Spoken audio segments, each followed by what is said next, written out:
Hi, I'm Jim Ward of the Middle Country Public Library, and I'd like to welcome you to another episode in our History Bites series. Today we will discuss the single bloodiest day in American history that took place at the Battle of Antietam during the American Civil War. The summer of 1862 had not gone well for the Union. After Lee thwarted the plan of General George B. McClellan to lay siege to Richmond, the capital of the Confederacy, in the Peninsula Campaign in the spring and summer of 1862, McClellan retreated. After several unexpected and demoralizing Union losses, including Major General John Pope's defeat at the Second Battle of Bull Run, it became clear the Confederacy wasn't going to be easy to crush. There was a lot at stake prior to the Battle of Antietam. By midsummer 1862, President Abraham Lincoln had the Emancipation Proclamation, a document declaring freedom for all slaves in the so-called rebellious states, ready to go. However, his Secretary of State William Seward believed, quote, "Such a proclamation ought to be borne on the bayonets of an advancing army, not dragged in the dust behind a retreating one," end quote. Lincoln's cabinet feared releasing the Emancipation Proclamation at that time would seem desperate and be difficult to enforce, so Lincoln decided to wait until another decisive Union victory. To further complicate matters, Republicans faced midterm elections in November of 1862, and their victory wasn't in the bag.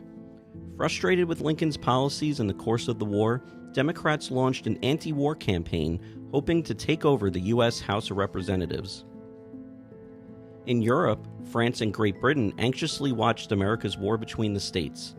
They'd remained on the sidelines so far, but as they endured cotton shortages and the South seemed to gain the upper hand, they considered legitimizing the Confederacy, a move with potentially drastic implications. General Robert E. Lee also recognized dissent among Lincoln's ranks and hoped a battle victory on Union land might topple Lincoln's congressional support and help secure the Confederacy once and for all.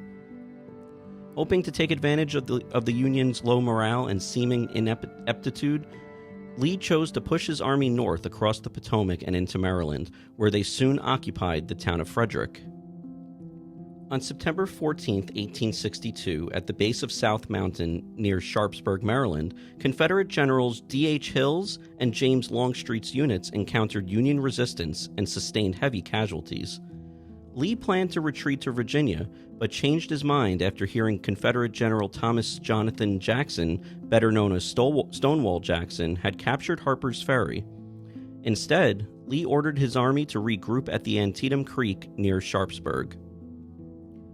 The Battle of Antietam began at dawn on September 17, 1862, as the fog lifted. It began with a furious assault on the extreme Confederate left by Joseph Hooker's corps of the Union Army. Troops from both sides faced off across a 30-acre cornfield owned by David Miller. Union troops fired first at the Confederates' left flank, and the carnage began. Confederate soldiers ferociously fought off offensive after offensive to prevent from being overrun, turning the cornfield into a massive killing field. Just 8 hours in, there were over 15,000 casualties. After a brutal struggle over what came to be known as the cornfield, Hooker was repulsed with the loss of a quarter of his men. Arriving at the northern edge of the infamous cornfield at about noon, Clara Barden watched as harried surgeons dressed the soldiers' wounds with corn husks. Army medical supplies were far behind the fast-moving troops at the Antietam battlefield. Barden handed over to grateful surgeons a wagon load of bandages and other medical supplies that she had personally collected over the past year. Then Barden got down to work. As bullets whizzed overhead and artillery boomed in the distance, she cradled the heads of suffering soldiers, prepared food for them in a local farmhouse, and brought water to the wounded men. As she knelt down to give one man a drink, she felt her sleeve quiver. She looked down, noticed a bullet hole in her sleeve, and then discovered that the bullet had killed the man she was helping. Quote, "A ball has passed between my body and the right arm which supported him, cutting through his chest from shoulder to shoulder," she said. "There was no more to be done for him, and I left him to his rest. I have never mended that hole in my sleeve. I wonder if a soldier ever does mend a bullet hole in his coat." End quote. Undaunted, the unlikely figure in her bonnet, red bow, and dark skirt moved on and on and on. Working nonstop until dark, Barden comforted the men and assisted the surgeons with their work. When night fell, the surgeons were stymied again, this time by lack of light. But Barden produced some lanterns from her wagon of supplies, and the thankful doctors went back to work. Following the battle, Clara Barden collapsed in exhaustion. She also became ill with typhoid fever.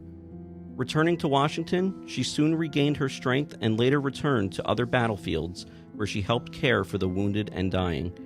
Because of her acts at Antietam and other battles, Barden became known as the Angel of the Battlefield. A stone monument at Antietam Battlefield was dedicated on September 9, 1962, to honor Clara Barden for her heroic actions during the Battle of Antietam. The Red Cross of bricks at the base of the monument, the symbol of the American Red Cross, which she founded after the Civil War, is made of brick from the chimney at the home in which she was born. Near the center of the battlefield, another site of slaughter was a farm lane known as the Sunken Road, where D.H. Hill's division of approximately 2,600 Confederates had piled fence rails along the road's embankment to fortify their position against Union Major General William H. French's 5,500 men approaching at that moment. When French's troops arrived, fighting ensued at close range.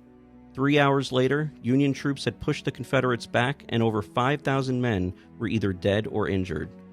The fighting was so gory, Sunken Road earned a new name, Bloody Lane, which French and his men now occupied. D.H. Hill's men had fought the Battle of South Mountain and had already been fully engaged 3 times on this day. Hill would lose some 2/3 of his entire command, including 25 of 34 field officers.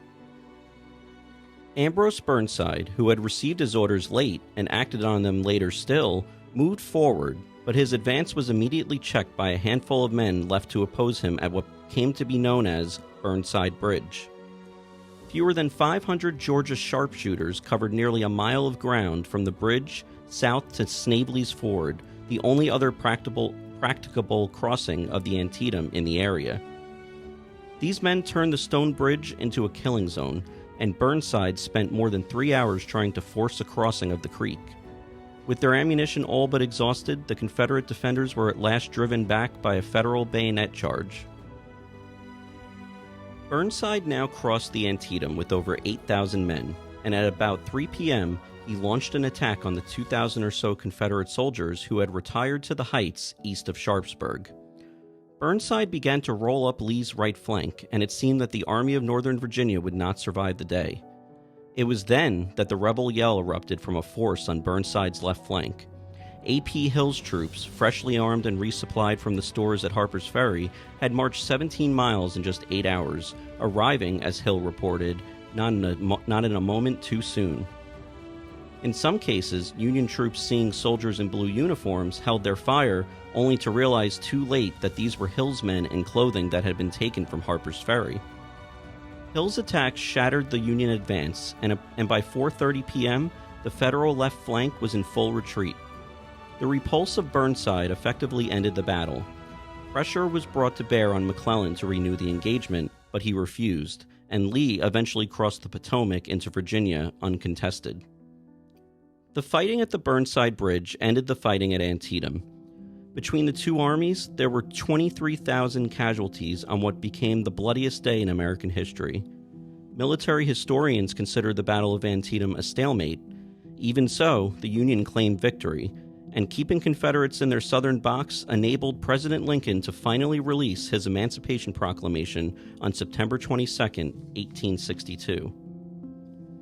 Ironically, Lincoln's proclamation didn't free slaves in Maryland, one of a handful of slave states that had remained in the Union, since it only applied to slaves in rebel states.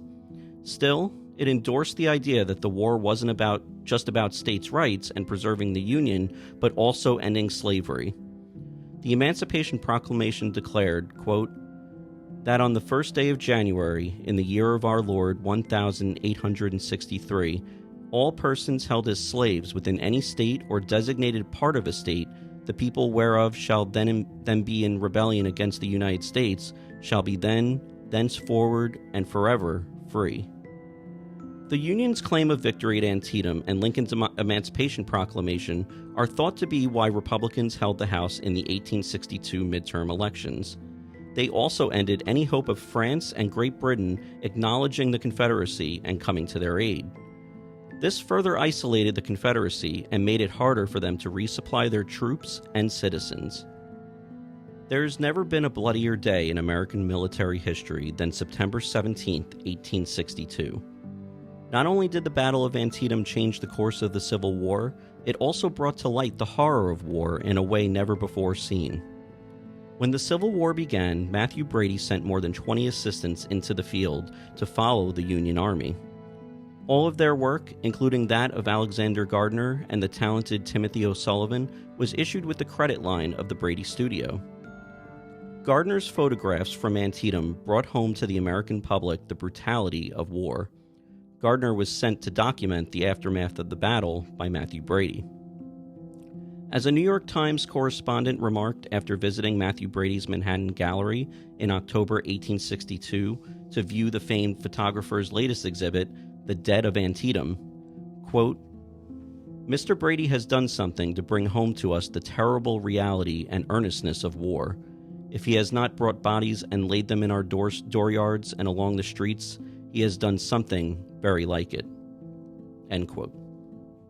I'd like to thank you for joining us for today's episode. If you enjoyed it, click like, and if you watched on YouTube, hit subscribe. Thanks so much, and we'll see you all next time.